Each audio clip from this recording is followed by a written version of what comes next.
Graça e paz. Sermão de Robert Murray M'Cheyne. Coração quebrantado. Os sacrifícios para Deus são o espírito quebrantado. A um coração quebrantado e contrito não desprezarás, ó Deus. Salmo 51, verso 17. Nenhum outro salmo expressa tão plenamente a experiência pela qual passa a alma que tenha sido guiada ao arrependimento, sua humilde confissão de pecado. Salmo 51, verso 3. Pois no meu íntimo reconheço as minhas transgressões e trago sempre presente o horror do meu pecado. Verso 4. Pequei contra ti somente, e pratiquei o mal que tanto reprovas. Portanto, justa é a tua sentença, e incontestável ao julgar-me condenado. Verso 5.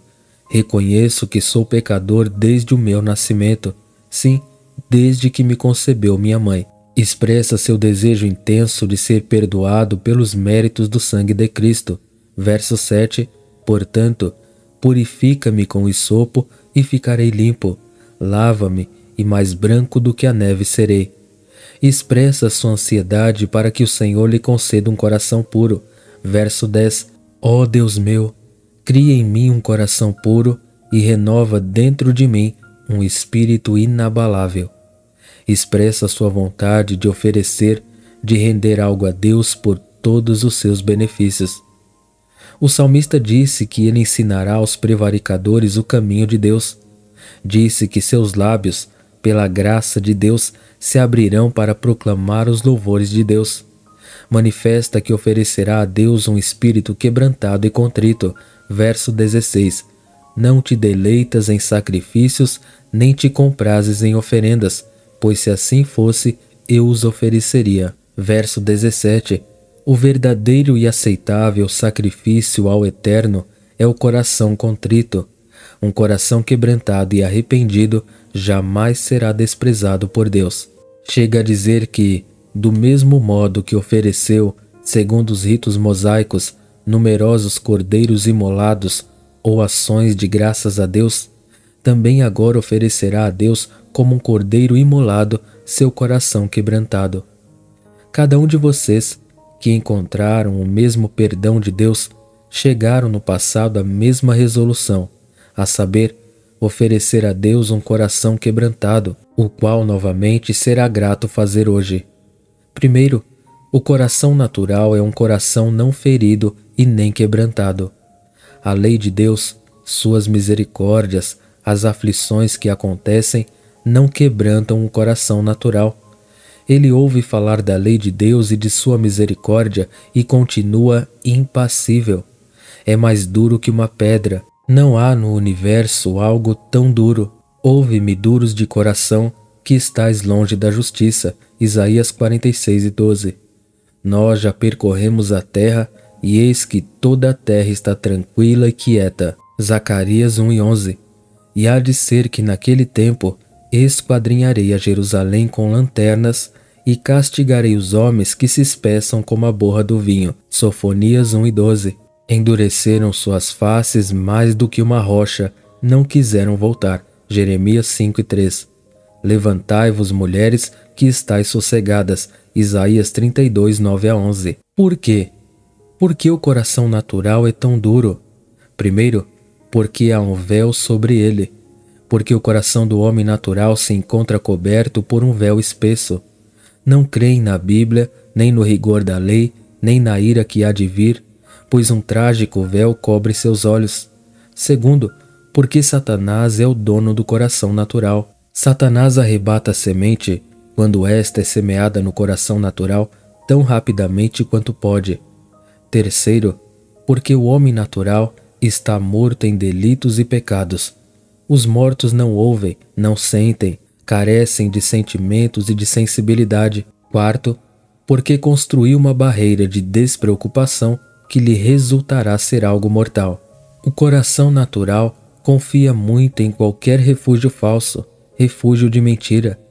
Amigos, peçam a Deus que os livre da maldição de um coração morto, não quebrantado, nem contrito e nem humilhado. Primeiro, porque vocês não passarão muito tempo tranquilos em sua falsa confiança. Estão sobre lugares escorregadios e as ondas do oceano rugindo abaixo de seus pés. Segundo, porque Deus os ofenderá na eternidade em sua calamidade. Se vocês se afastarem agora, não há nenhuma esperança segura de perdão. Os ministros e os cristãos estão preparados e o próprio Cristo também. Porém depois, na eternidade, sua afronta cairá sobre vocês. Segundo, o coração despertado é um coração ferido, mas não quebrantado e nem contrito. A lei inflige a primeira ferida. Quando Deus se dispõe a salvar uma alma, leva-a primeiramente a preocupar-se com seus pecados. Maldito todo aquele que não permanecer em todas as coisas que estão escritas no livro da lei para fazê-las. Gálatas 13:10. E eu, em algum tempo, vivia sem lei, mas vindo o mandamento, reviveu o pecado e eu morri. Romanos 7:9. A vida e o coração de cada um adquirem então tremendas cores. A majestade de Deus produz a segunda ferida. O pecador recebe a sensibilidade que o faz sentir a grandeza e a santidade daquele contra quem pecou. Contra ti somente pequei. Salmo 51, verso 4. A terceira ferida procede de sua própria incapacidade de melhorar a si mesmo. Neste estado, o coração, todavia, não foi quebrantado. O coração se levanta contra Deus. Primeiro, por causa do rigor da lei, se ela não fosse tão exigente. Segundo, porque a fé é o único caminho de salvação e ela é um dom de Deus. Eu gostaria de merecer a salvação e conquistá-la. Terceiro, porque Deus é soberano e pode salvar ou não de acordo com a sua vontade. Isto é o que há no coração não quebrantado. Não existe outro estado e situação mais miserável. Aprendamos que uma coisa é ser despertado e outra muito diferente é ser salvo. Amigos, não descansem em suas opiniões. Terceiro, o coração do crente é um coração quebrantado em dois aspectos. Foi quebrantado de sua justiça própria e de sua própria capacidade de justificar a si mesmo. Quando o Espírito Santo leva uma alma à cruz, esta desiste de justificar-se por seus próprios méritos e justiça. Toda sua carga e todas as suas próprias justiças e suas próprias opiniões se derramam, perdendo-se do mesmo modo que um líquido se perde ao romper o frasco que o continha. Primeiro, porque a obra de Cristo se mostra tão perfeita como sabedoria e poder de Deus, vendo na obra da cruz a justiça de Deus. Maravilho-me ao pensar que houve um tempo em que eu busquei outros caminhos de salvação. De poder obter com minhas obras, certamente que com todas as minhas forças eu tinha me jogado nisto. Maravilho-me ao pensar que o mundo não compreende, não aceita o único caminho de salvação pela justiça de Cristo. Essas frases são de David Brainerd. Segundo, a graça de Cristo tem tanto esplendor. Que maravilha que toda a justiça de Cristo, tão excelsa e divina, seja oferecida gratuitamente ao pecador. E eu, que fui voluntariamente negligente, menosprezei a Cristo, odiei sua obra, resisti ao seu apelo levantando entre mim e ele verdadeiras montanhas. Havia sido objeto de seu amor que, apesar de tudo, chegou a mim vencendo tudo isso, para que te lembres disso e te envergonhes, e nunca mais abras a tua boca por causa da tua vergonha, quando eu te espiar de tudo quanto fizeste, diz o Senhor Deus. Ezequiel 16:63. Você tem coração quebrantado e contrito ante a visão da cruz? Não será por olhar para o seu próprio coração ou para o coração do inferno, mas ao coração de Cristo que quebrantará seu coração. Oh, peçam que Deus lhes dê um coração quebrantado assim. O orgulho e a jactância são excluídos. A ele seja a glória, digno é o Cordeiro. Todas as batalhas e esforços da alma que busca sua própria justificação devem ser removidos e pisoteados com desprezo. No coração quebrantado foi desfeito seu amor pelo pecado. Quando um homem crê em Cristo, ele então se dá conta de que o pecado é repugnante.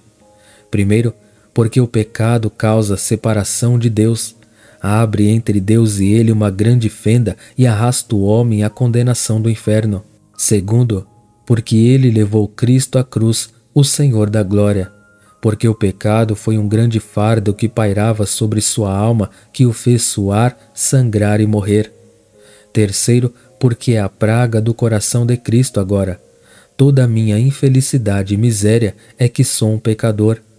Agora o crente chora e se lamenta como uma pomba por haver pecado contra quem tanto lhe amou. Então te lembrarás dos caminhos e todas as coisas que falou vivendo impiamente e aborrecerás a ti mesmo.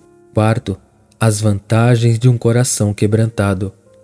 Você será guardado de se ofender por causa da pregação da cruz. O coração natural se ofende quando se prega sobre a cruz. Muitos de vocês estão certos de que a odeiam e a desprezam. Muitos, sem dúvida, se enfurecem frequentemente no mais íntimo do coração ao ouvir a pregação da justiça de outro, que devem aceitar descartando a de vocês se não querem perecer.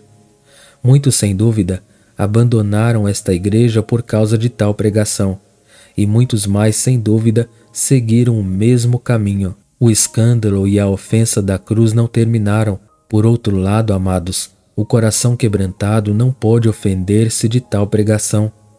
Os ministros não podem mentir sobre a verdade aos corações quebrantados. Um coração quebrantado sente alegria ao ouvir acerca da justiça sem as obras. Muitos de vocês se ofendem quando falamos claramente do pecado. Muitos se ofenderam no domingo passado.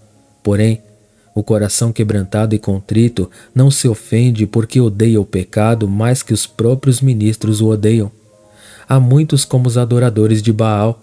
Traga seu filho para que morra, diz Juízes 6:30. Do mesmo modo, aqueles que não têm um coração quebrantado respiram ameaças contra o pregador que destrói o ídolo de seu orgulho. Porém, um coração quebrantado deseja ver o ídolo dilacerado, derrotado e feito em pedaços. O coração quebrantado descansa por fim. O coração natural é como o mar tempestuoso. Quem nos mostrará o bem? E corre perguntando de criatura em criatura, buscando o seu próprio prazer, o bem. O coração despertado não tem paz. Os temores da morte e do inferno o ameaçam. Assim descobrem os desesperados. Suas almas, desde que foram abruptamente retiradas de sua condição de sono e de seu estado de repouso e falsa tranquilidade. Porém o coração contrito diz: volta para a tua paz, ó minha alma. A justiça de Cristo lança fora o temor, dissipa todos os temores. No entanto, a mesma praga e a corrupção do coração não podem realmente preocupar, porque depositou todas as suas cargas em Cristo. Não pode acontecer nenhum mal ao coração quebrantado. Para os não convertidos, como é trágico o leito de morte ou da enfermidade, agitado e inquieto como um animal selvagem aprisionado na rede. Em vez disso, o coração quebrantado está satisfeito e sereno em Cristo. Cristo lhe é suficiente, ele não tem mais outras ambições. Ainda que tudo desapareça, seu amor, o amor de Cristo permanece. É como uma criança de meses no colo de sua mãe, confiante e seguro. Você conhece este descanso seguro? Amém. Deus abençoe a todos. Inscreva-se no canal, ative o sino de notificações, curta e compartilhe o vídeo. Muito obrigado.